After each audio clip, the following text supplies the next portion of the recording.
We're going to go ahead and get started. Thanks for those that are joining us in the room, and thanks to those that are watching on Facebook and or either live or watching this as a recorded video. We appreciate everybody participating in whatever way that they can. Hopefully everyone has an agenda. Those are on the table over here to my right, your left. For those of you that I don't know, my name is Brian Williams. I'm the current chair of the HOA. Hillary Hatcher is our vice chair, and Matt Hendricks, who's not able to join us this evening, is our treasurer. We're going to jump right into the treasurer's report. I'm going to pass these out. Thank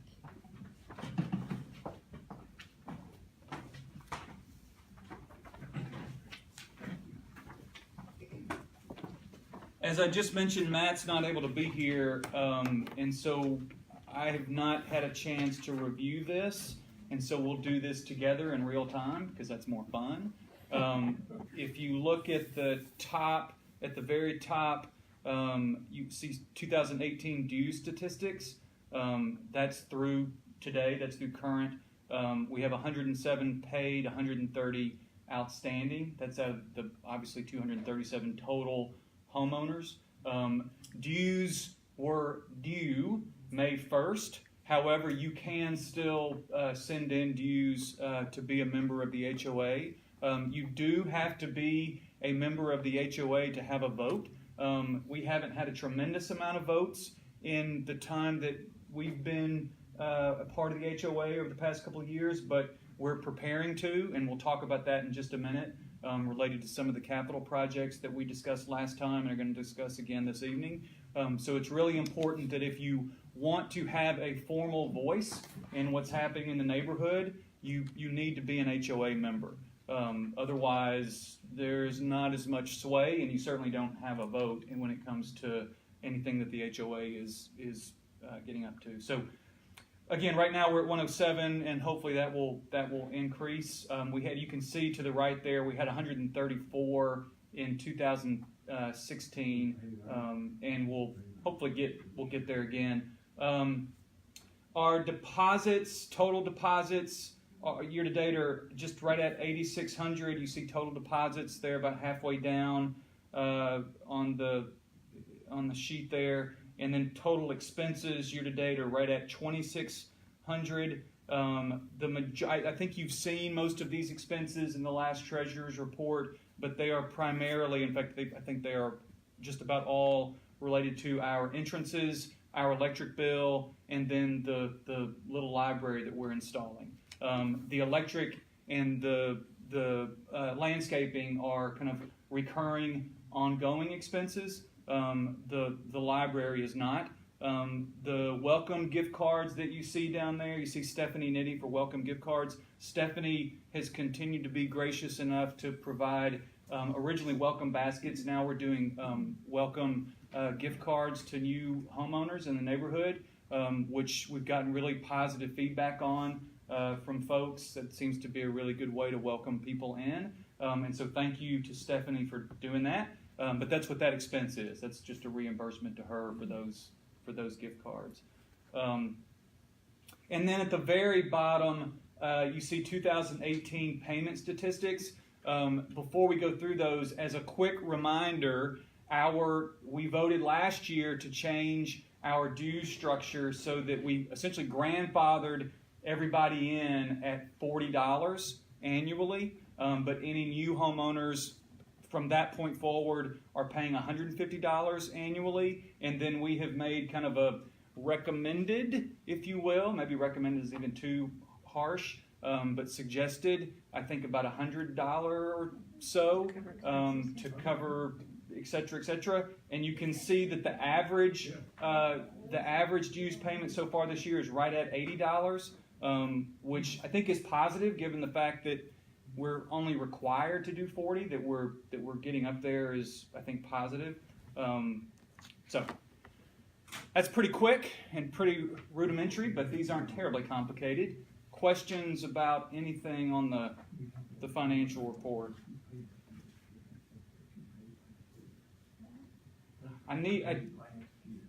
I thought we had paid for the December and November maintenance on the things from the last month.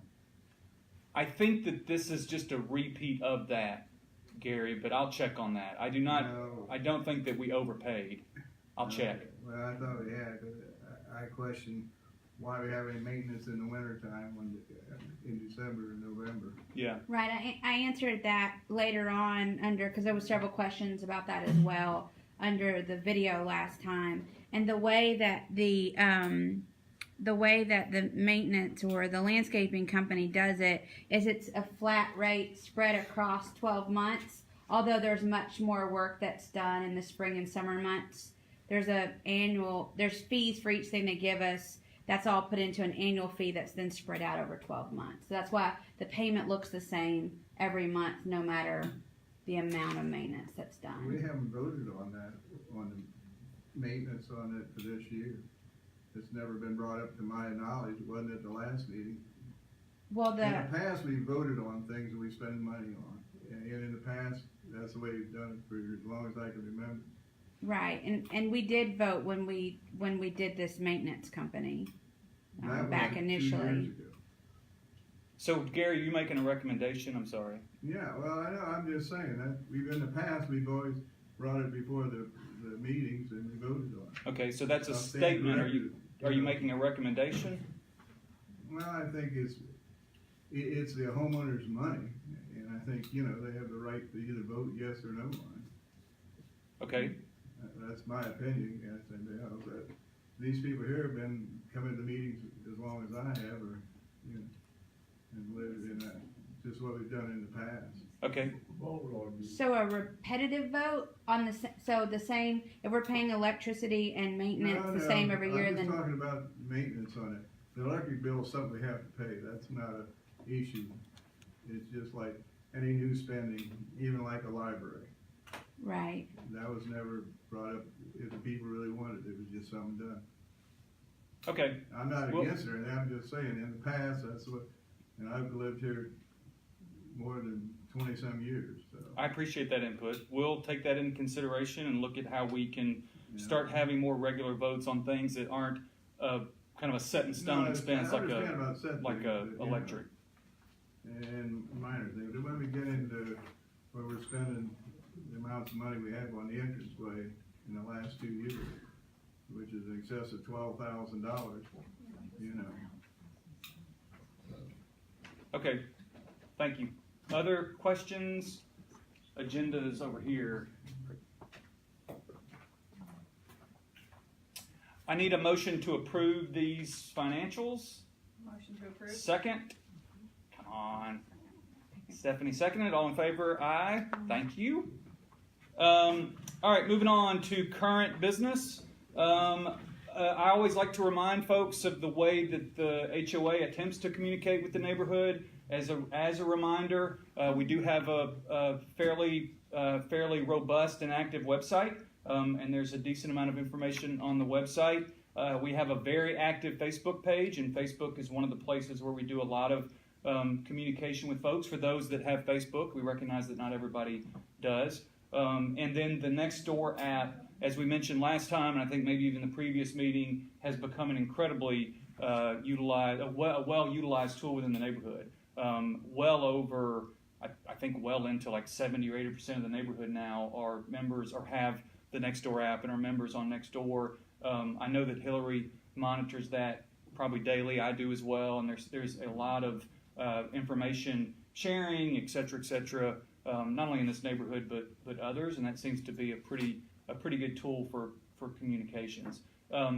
Any questions or comments about how we're communicating or what tools we're utilizing to communicate? Okay, thank you. Another just kind of reminder from the last meeting that our elementary school and middle schools in this neighborhood are being rezoned this fall. So when school comes back in session, tomorrow's the last day for Williamson County Schools. When school comes back in session, children in our neighborhood and in Oakleaf who are in elementary and middle school are being rezoned to, I'm sorry, Just elementary. just elementary. Not just I apologize. That's that's on me. My mistake. 100% right here. Only the elementary, and the elementary is being rezoned to Winstead. I'm sorry. I was thinking about middle school. So just a quick reminder about that. If folks have any questions, feel free to ask me or Hillary. We both have kids who are being rezoned and are going through that process. And so I'm sure we're happy to be as helpful as we possibly can be. Ellen Anderson, who is with us, and thank you, Ellen, for bringing this, has provided yet again some information on. Do you have one of these, Hillary? I don't. On properties.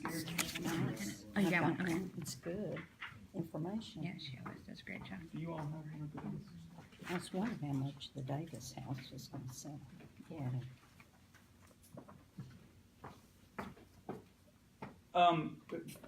So Ellen has brought this information for us. Thank you, Ellen. Ellen, do you mind to share a little bit about this quickly? Yeah, it went back 6 months on what was sold in Oakwood. Currently, there's 2 houses that are on the market, one in Bowman and one in Morriswood that are active, and there was 4 others that have closed in the past 6 months.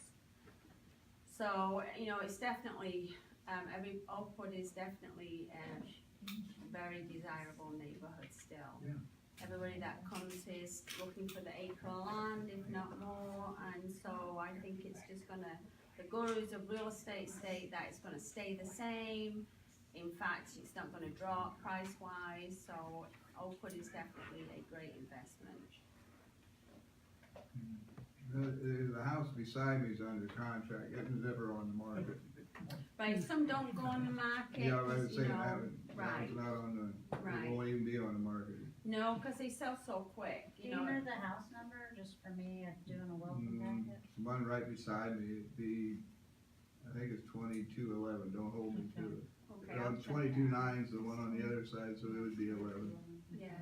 Yeah, when people see a sign go up, There's no sign. right, It it's was- just, it's it word was of never mouth even- a lot of times. Yeah. So, you know, it's, and that's the way that you get a house in Oakwood a lot of times. The is 2 just- houses in a row never was on the market. Right, right. And that's the way to do it, if, you Yeah. know, but now a lot of people want them to go on the market because then it gets into a bidding war.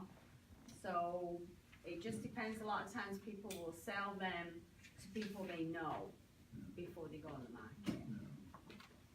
So And, it's definitely, the people like the big, it's younger people that they like the big yard.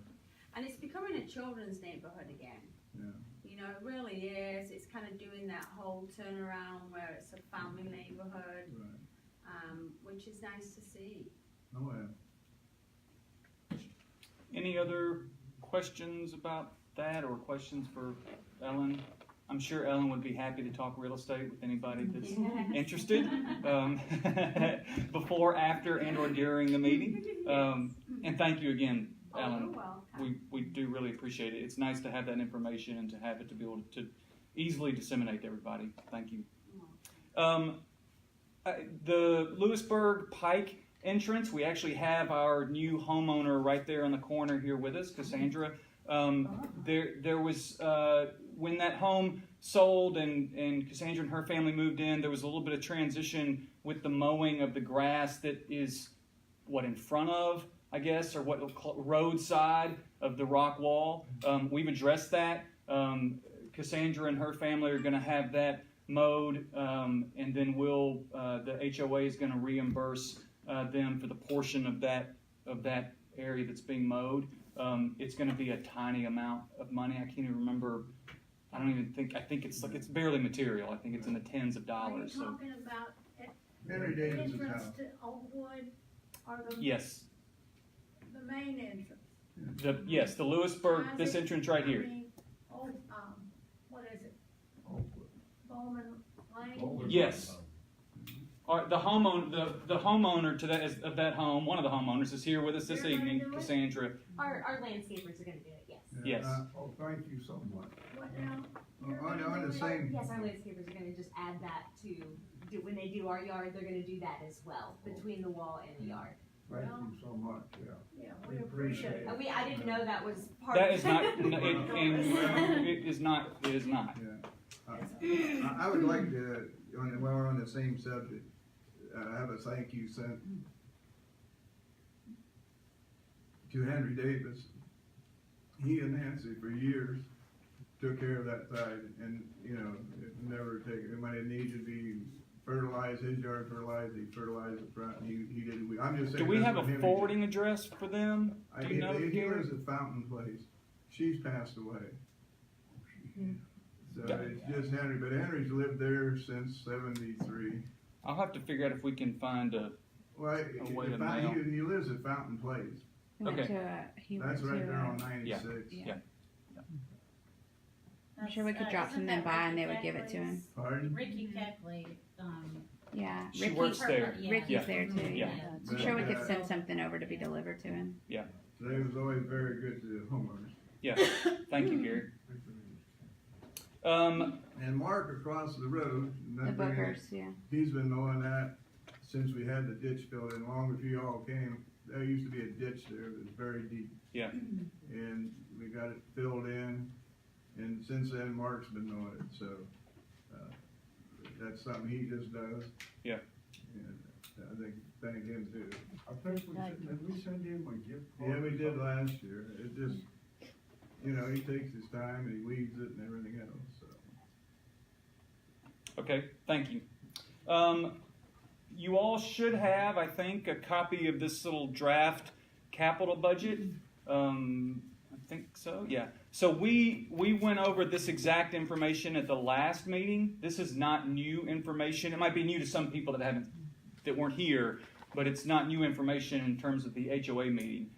We put this in front of folks at the last meeting, and I said then, and I'll say again this evening, that our primary purpose for putting this in front of people is to start to socialize everybody to these kinds of projects. Whether or not we ever do them is not my decision. I'm not advocating one way or the other yet for these projects. These are just either ideas that members of the HOA have had, and or they are responses to queries and or questions and or comments that have been made. The primary one being and I'll start at the top and go down them quickly just to walk through these again for those that are new, either in the room or that didn't watch last time on Facebook. The first one is electronic speed limit signage. That is exactly what you think it would be. It is a speed limit sign with the posted 30 mile an hour speed limit, and then directly under it is the electronic "this is your speed" thingamajigger, so that when people go 47 on Bowman, it says 47 and flashes, and when you go 28 appropriately, it just says 28, and like balloons go everywhere and confetti and stuff. It's amazing.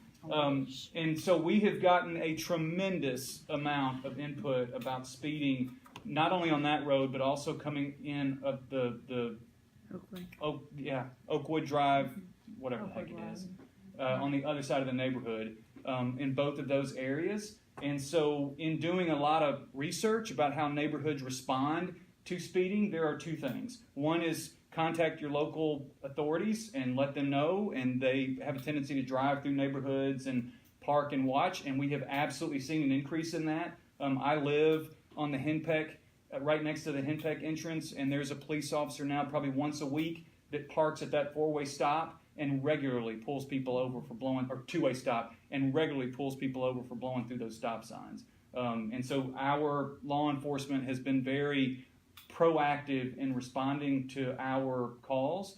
The second thing that neighborhoods do that seems to work is they utilize these kinds of speed limit signs. That visual for people causes you to immediately pump your brakes. If you see that, oh my goodness, I'm going 35 and it's 30, people pump their brakes and slow down. That's supported by all kinds of research. And so that one is in response to a lot of input and feedback we've gotten from the neighborhood. The second one on the list, a covered pavilion, is also exactly what you would think that might be. What we have discussed is the idea of, in collaboration with the pool and up on the pool's property, placing a covered pavilion of some type that could be utilized by people in the neighborhood for picnics, et cetera, et cetera. There are a tremendous amount of logistical questions and issues that would have to be answered before we ever even took a vote on that, and that expense is tremendous. We don't have that kind of money. And so this is not something we're doing tomorrow or the next day. This is just kind of an idea for a long-term capital budget. Third on the list is new street signage. This is for two purposes. Well, really one primarily purpose, which is that if you drive through our neighborhood, I would say probably half, maybe a little under half of the street signs, stop signs, road signs, neighborhood watch signs, speed limit signs are in some form of disrepair.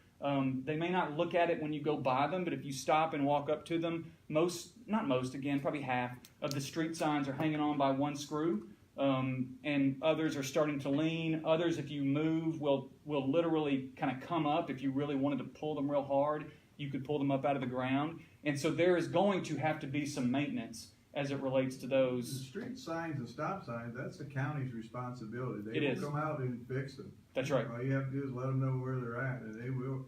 I've seen them come out and straighten the seat signs up and put new ones up. If they need nuts and bolts in it, they'll do that. If they need a new sign, they'll put them up. That's right. So the county will take care of that for us, and we know that. And so there's some maintenance that's going to have to be done on those. And so we'll be reaching out to the county soon on that. The other thought on new street signage would just be cosmetics. If you think about the entrances, those kind of black wrought iron signs that we have there, what we've looked at and what this number reflects is replacing every single sign in the neighborhood with one of those. It would be a wrought iron post within that kind of faux wrought iron, what am I trying to say? Kind of surrounding, around whatever the sign is, speed, stop, et cetera, et cetera. It obviously, it's a significant enhancement in terms of cosmetics and kind of curb appeal, but also comes with a pretty hefty price tag. I drove around and documented all the various types of signs and the numbers in the neighborhood, and then in finding out what each one of these costs, that's how I got to this number. So that's a fairly accurate number as of right now. Obviously those things could increase in cost, but as of right now, that's kind of where that number is. And just like the covered pavilion, we don't really have the resources to do that right now. So that would be a longer term piece too. And then lastly, and the most significant one, would be some type of playground, also in kind of cooperation with the pool on that property, a playground that could be utilized by kids and whatnot within Oakwood. To Ellen's point, this neighborhood is flipping fairly rapidly in terms of the number of kids. Just since it's gotten warm and not quite as wet, there are, we've counted 7 new kids that we don't recognize even from last year who we've seen walking or on bikes.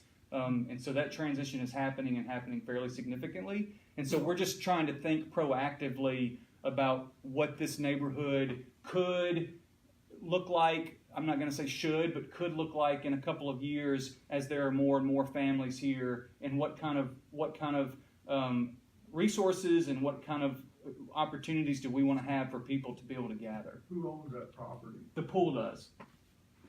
The pool. How much property is there?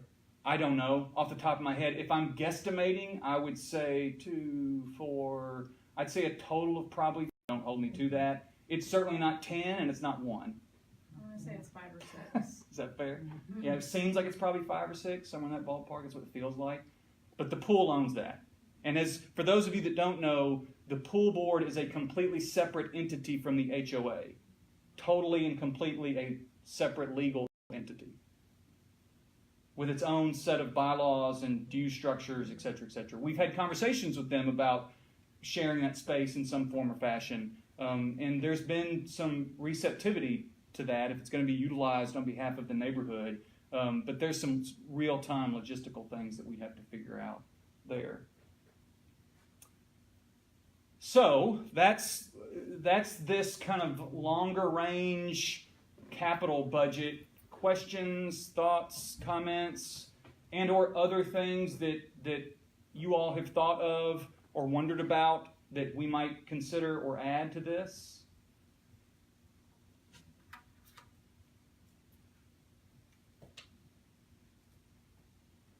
All right.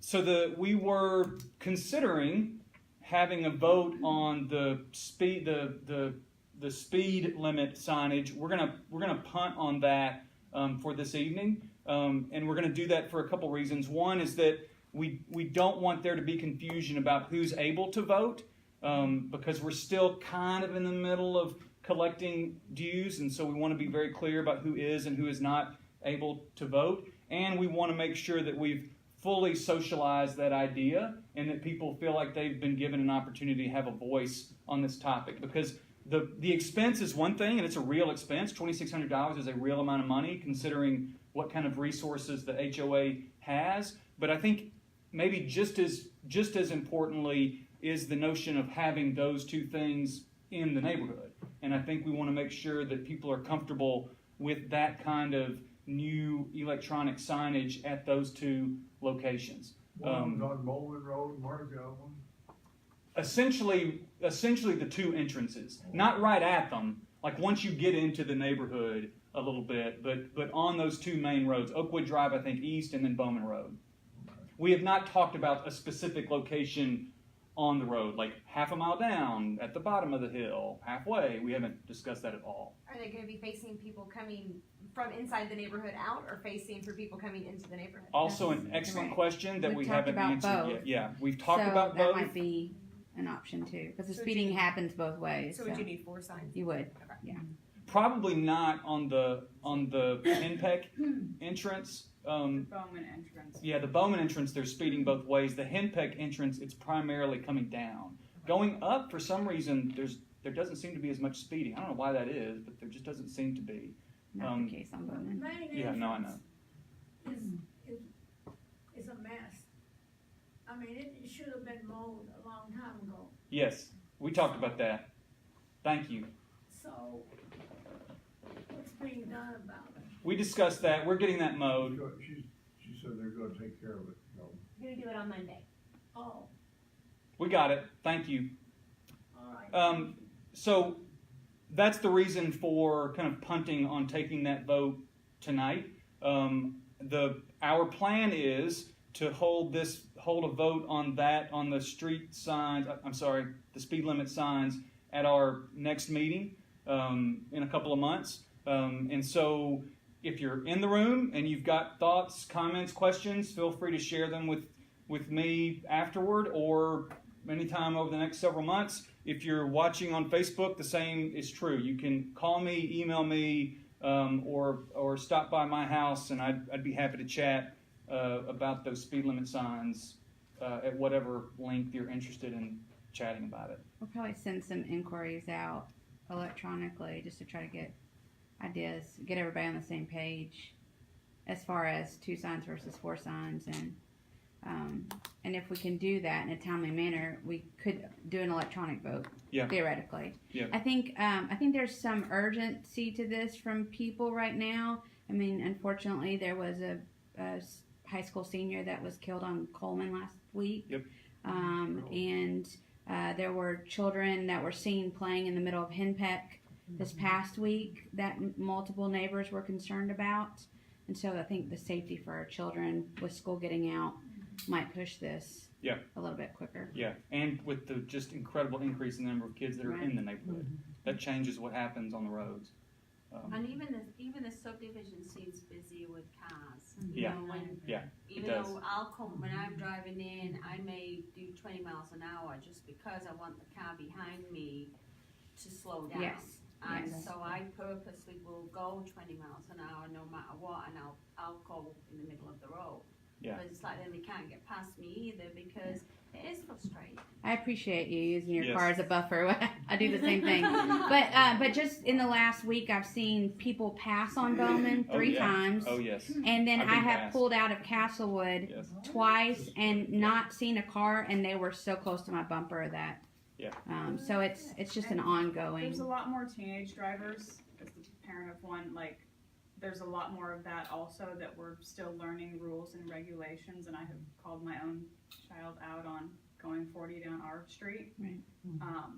So there is a lot more traffic, and as the kids in our neighborhood are aging, that is part of that, I think.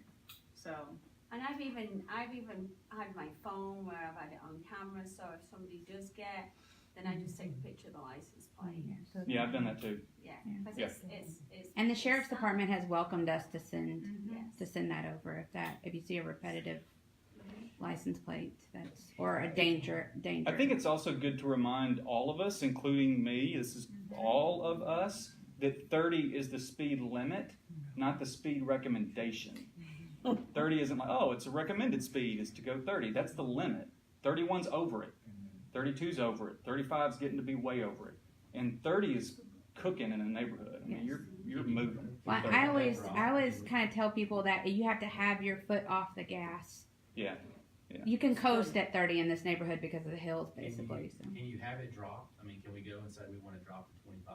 I've asked, and I haven't gotten a clear answer on if that's something that would have to be put to a vote at the county level or not, or if that's a codes thing. The county engineer's the one who determines that. It'd have to go before the highway department. Yeah. And then before the entire county commission for Yeah. a vote as well. Which seems like in the pantheon of priorities, it might be a lower priority. Not doesn't mean that we shouldn't pursue it, but I can't imagine that they would have much pushback if that is something as a neighborhood that we've seen a lot of traffic. I'm not saying we should go through the steps for that. I think the Yeah. signage and the speed limit signs is great, but it might be worth just putting it out there and letting them make the call. one other piece while we're talking about traffic safety that we have begun some advocacy around, not formally as an HOA, but I've done this a little bit in support of one of our neighbors who lives on Henpeck, who's part of the neighborhood but just isn't able to attend very often in these meetings, is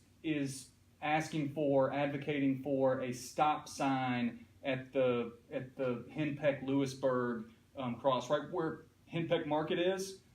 For those of you that commute and leave early or leave at a normal hour, for those of you that have kids, that intersection is wicked dangerous. And there are many people now, there are hundreds of people now advocating for a stop sign there. Stoplight? I mean, a stop light. Yeah, stop Traffic light. light. Yeah, traffic light. Yeah. We've been trying to get one there on both ends of Henpeck, not just on the Lewisburg. Yeah. And Betsy can attest to that. It's ridiculous what they want to just do studies, put a stoplight in.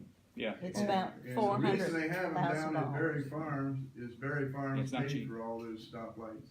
And that's why they went ahead and put them in there real easy. They paid for all them. Yeah. Well, there's now over 900 kids. Huh? There's now over 900 Well, kids in the elementary school there I that know have that. that turn that, and now the middle school's coming. So We've been working on it, Yeah. and it's just a hard thing to get. I mean, why they have to do a big study that's gonna do the environment, ask Betsy, she can tell you. It's in the hundreds of thousands for just one. Yeah, it's expensive. They're not cheap. Isn't there, and I'm not completely connected to the county and all their decisions and stuff, but wasn't there a decision to widen that road anyway from the city limit all the way out to Timbuktu? So is that not a part of the process that would come into play, that if we push I don't know now, about that. that's gotta be added into that project? It's not something that But- those in testing and environmental stuff would already be happening, Lewisburg Pike is a state road, right? so But That's wasn't there a up to the decision state. wasn't that a No. decision to widen that road? Didn't I Well- see that get approved? No, they might say, do it, okay, but they don't provide the funds, so. And the state has said, okay, to having a traffic light at Lewisburg and Henpeck Lane, but they will not provide I'm the not talking about the funds. traffic light. I to thought pay I'd seen for an it. approval by the DOT that they were going to widen the road on Lewisburg. I think that is correct. Yes. That is my It would understanding. be I have seen that years. same information. Well, Yes. I'm just saying that Yeah, it should be added into that project. right. Yeah, It that's a should, good thought, you're yeah. right. Any other questions about that? All right. Love to New, see a traffic. new business. Let me ask one question. We were talking about, grassy areas, we've noticed along a lot of the Lewisburg Pike areas and so forth, who's supposed to maintain that? Cut those grasses and. Where are we talking about now? Just about everywhere you look right now. I'm sorry. If you go from Oakwood down Lewisburg Pike into Franklin.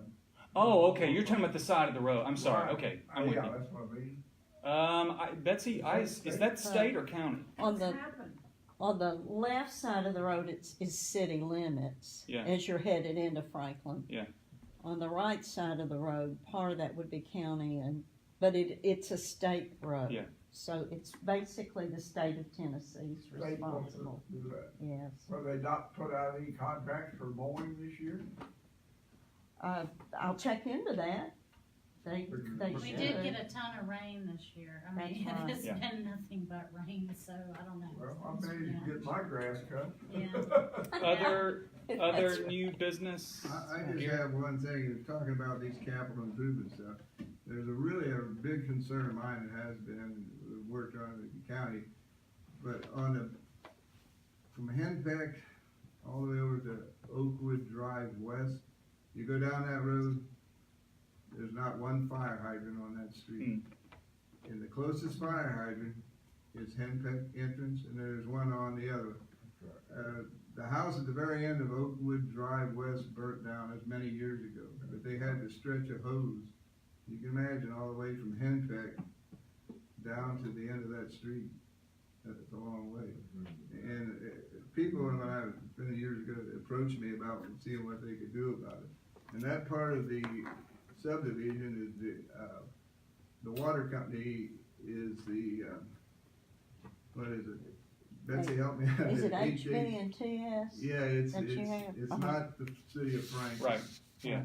You know, how or why back then, because they're supposed to be every 1,000 feet, and I don't know what happened on the backside, because I have a fire hydrant in my front yard. There's one there at 2207 on Oakwood Drive East, and there's all the ones up, even up on Castlewood. They're every 1,000 feet.